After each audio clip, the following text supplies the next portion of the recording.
चलिए आपको सीधे छत्तीसगढ़ के जगदलपुर लिए चलते हैं, जहां इन्वेस्टर कनेक्ट कार्यक्रम का आयोजन किया गया और इस कार्यक्रम के बाद शुभारंभ के बाद खुद मुख्यमंत्री सीएम हैं वो संबोधित कर रहे हैं कार्यक्रम को। सुनिए। हमारे प्रदेश में नई उद्योग विकास नीति लाए हैं वर्ष 2024-2030 और यहां पर मंच में हमारे उद्योग वाणिज्य मंत्री लखनलाल देवांगन जी उपस्थित हैं, उनके सचिव रजत कुमार जी उपस्थित हैं, उद्योग विभाग के हमारे और भी अधिकारी उपस्थित हैं। सब लोगों ने मिलकर बहुत अच्छी उद्योग नीति बनाई है, जिसकी सराहना पूरे देश और विदेश में हो रहा है। और दिल्ली, मुंबई, बेंगलुरु, रायपुर में इन्वेस्टर कनेक्ट के बाद हम लोग पिछले दिनों विदेश भी गए थे। जापान में भी टोक्यो और ओसाका और साउथ कोरिया के सियोल में यहां भी इन्वेस्टर कनेक्ट का आयोजन हुआ था। उसके बाद आपके जगदलपुर की पावन धरती में इन्वेस्टर कनेक्ट का आयोजन आज किए हैं और वहां भी जापान और साउथ कोरिया में भी अच्छी संख्या में उद्यमी उपस्थित हुए थे, जिसमें कई हमारे भारतीय भी हैं जो वहां के उद्यमों के साथ मिलकर उद्यम खड़ा किए हैं। तो बड़ा गौरव होता है कि विदेशों में भी हमारे भारतीय लोग उद्योगपति के नाते, बड़े बड़े इंजीनियर के नाते, ये सब के नाते मिलते हैं, तो वास्तव में गौरव होता है। और तीनों जगह के इन्वेस्टर कनेक्ट में बहुत अच्छी चर्चा हुई है। हम लोग की नई उद्योग नीति की प्रशंसा भी हुई है और 6 एमओयू भी हुए हैं, जो आने वाले समय में एक टीम तो इसी महीने आने वाली है। ओसाका में वर्ल्ड एक्सपो का आयोजन था। हर 5 साल में वर्ल्ड एक्सपो होता है विश्व के किसी न किसी देश में। तो इस साल जापान के ओसाका में वर्ल्ड एक्सपो का आयोजन था, जिसमें एक सप्ताह हमारे छत्तीसगढ़ को भी मिला था। उसमें हर प्रदेश को एक एक सप्ताह तय था। तो हम लोगों को भी 24 से लेकर 30 तारीख तक एक सप्ताह वहां पर वर्ल्ड एक्सपो में समय मिला था और हम लोग उसका उद्घाटन भी किए थे।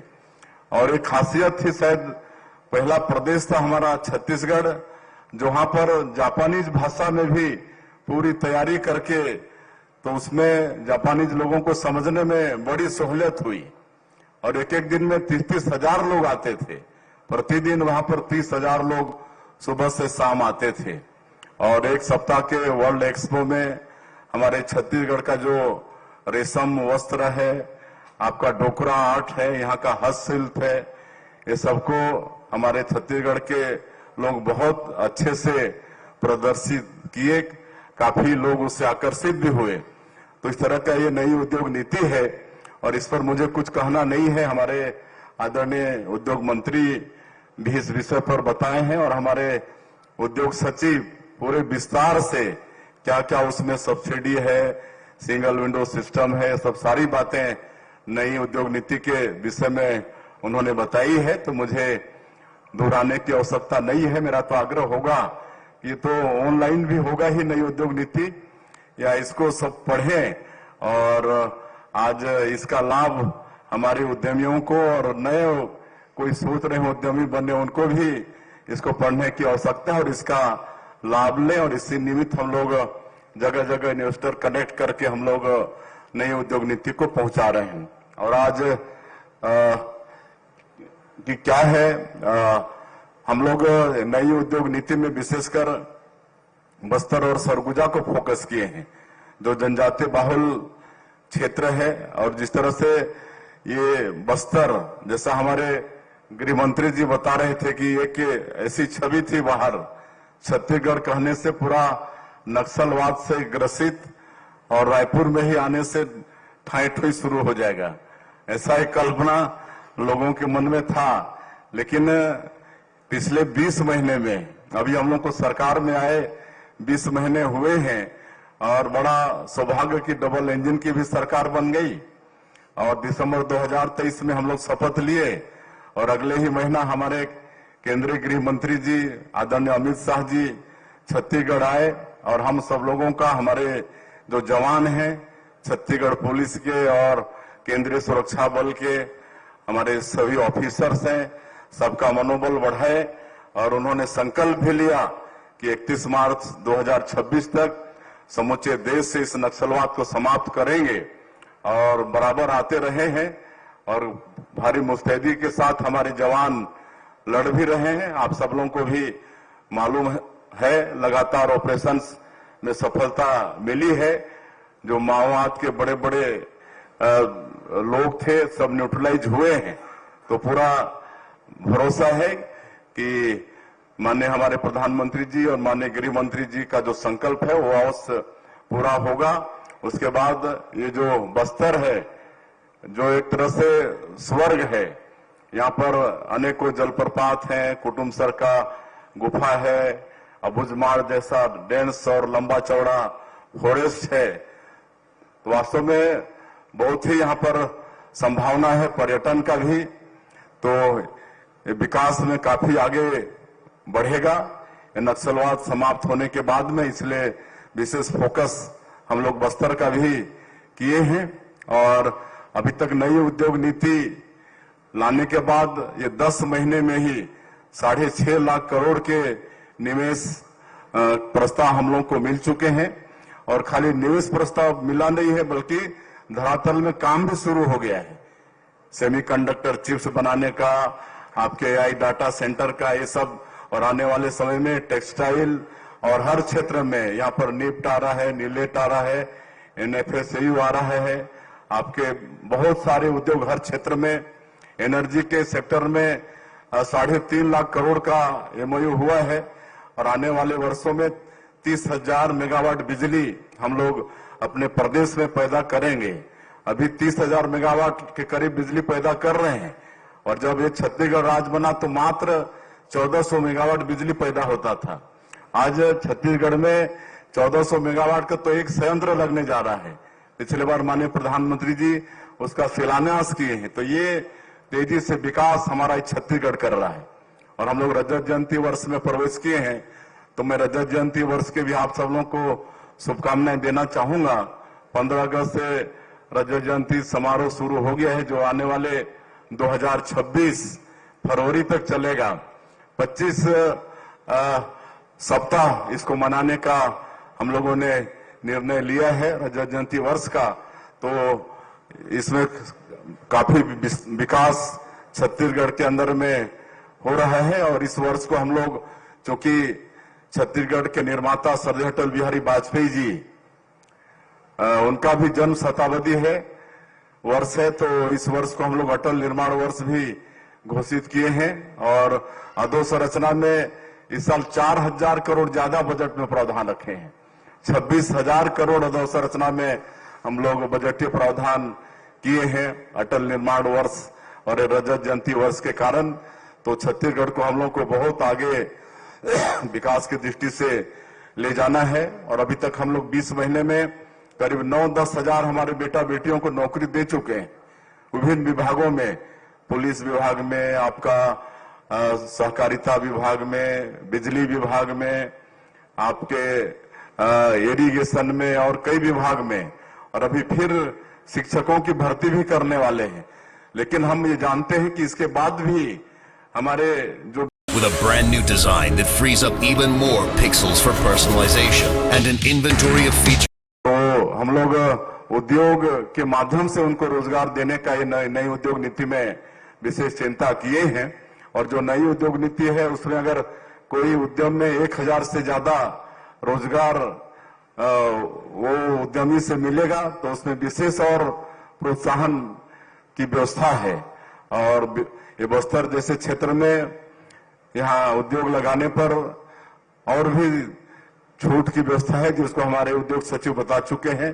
तो इस सबका लाभ लेने की आवश्यकता है और आज के इस इन्वेस्टर कनेक्ट में 52,000 करोड़ के हम लोगों को MOU प्राप्त हुए हैं। इसमें NMDC का भी है, रेलवे के सेक्टर का भी है, सड़क है, प्राइवेट निवेश भी है और इसके लगने से यहाँ पर हजारों हमारे बेटा बेटियों को रोजगार मिलेगा। पर्यटन को भी हम लोग उद्योग का दर्जा दिए हैं और जैसे हमने कहा कि उद्योग पर्यटन की अपार संभावना है और सौभाग्य है बस्तर का कि यहाँ का धोड़मा रास जो राष्ट्रीय पर्यटन संस्थान है तो बेस्ट विलेज के रूप में धोड़मा रास का चयन हुआ है।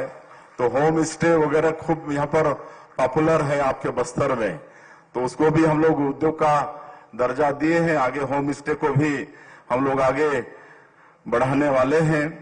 तो इस तरह से नक्सल मुक्त होगा तो यहाँ पर काफी उद्योग का विस्तार होगा और हमारे बेटा बेटियों को रोजगार भी मिलेगा।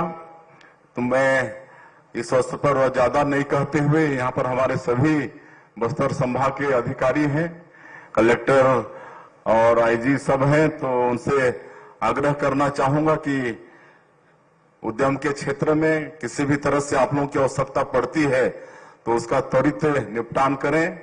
जिस तरह से नई उद्योग नीति के माध्यम से हम लोगों की मंशा है कि जल्दी से जल्दी उनको ज्यादा समय भी नहीं लगे, अधिक दफ्तरों का चक्कर भी नहीं लगाना पड़े, इसलिए सिंगल विंडो सिस्टम है तो सारी अनुमति उनको प्रदान करें, ऐसा मैं अधिकारियों से आग्रह करना चाहूंगा। और यहाँ पर एनएमडीसी है, एनएमडीसी ये पावर स्टील प्लांट भी लगाया है तो उन्होंने अपना प्रेजेंटेशन भी दिया है और जैसे कोई बड़ा उद्योग लगता है तो उसके आश्रित अनेक सहायक उद्योग भी लगते हैं, उन्होंने गिनाया भी है। तो हम चाहेंगे कि वो भी अधिक से अधिक हमारे यहाँ के स्थानीय लोगों को इन सभी उद्योग के नाम से उनका विकास करें, ऐसा एनएमडीसी से हमारा आग्रह होगा और उससे भी हमारे स्थानीय लोगों को रोजगार मिलेगी। तो कुल मिला के आज का ये इन्वेस्टर कनेक्ट हमारे बस्तर क्षेत्र में कैसे हम उद्योग के माध्यम से अपने बेटा बेटियों को रोजगार दें ये भी है, यहाँ पर निवेश भी आए और हमारे पूर्ववक्तागण और बहुत बताए हैं कि यहाँ पर आपका मिलेट्स उसके भी बहुत संभावना है। दंतेवाड़ा जैसे जिले में काफी इसकी खेती हो रही है और इसके लिए भी हमारी सरकार का एमओयू है ऑर्गेनिक खेती को बढ़ावा देने के लिए एनसीओएल के साथ में हम लोग इस क्षेत्र के लोगों का आर्थिक रूप से उत्थान करना चाहते हैं, इसलिए पशुपालन मत्स्य पालन इस पर भी बढ़ावा दे रहे हैं। इस साल के बजट में बहुत अधिक राशि का प्रावधान किए हैं और यहाँ पर डेयरी विकास और आगे बढ़े तो लोगों को हम लोग 1 जून से गाय भी देना प्रारंभ किए हैं और एनडीडीबी से भी समझौता है राष्ट्रीय डेयरी विकास बोर्ड से, ताकि हमारे लोग अच्छे से गाय का पालन भी करें, दूध भी उससे निकाल लें, उसका मार्केटिंग भी हो।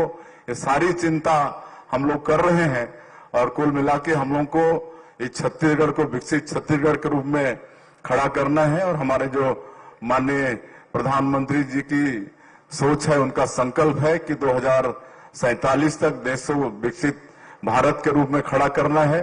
तो हम लोगों को भी विकसित छत्तीसगढ़ के रूप में अपने प्रदेश को खड़ा करना पड़ेगा और इसके लिए भी हम लोग एक विजन डॉक्यूमेंट लाए हैं। विकसित छत्तीसगढ़ 2047 का हम लोग विजन डॉक्यूमेंट लाए हैं और अभी जो हमारा प्रदेश का जीएसडीपी है ये करीब 5 लाख करोड़ है, तो इसको आने वाले 2047 तक 75 लाख करोड़ तक पहुंचाना है।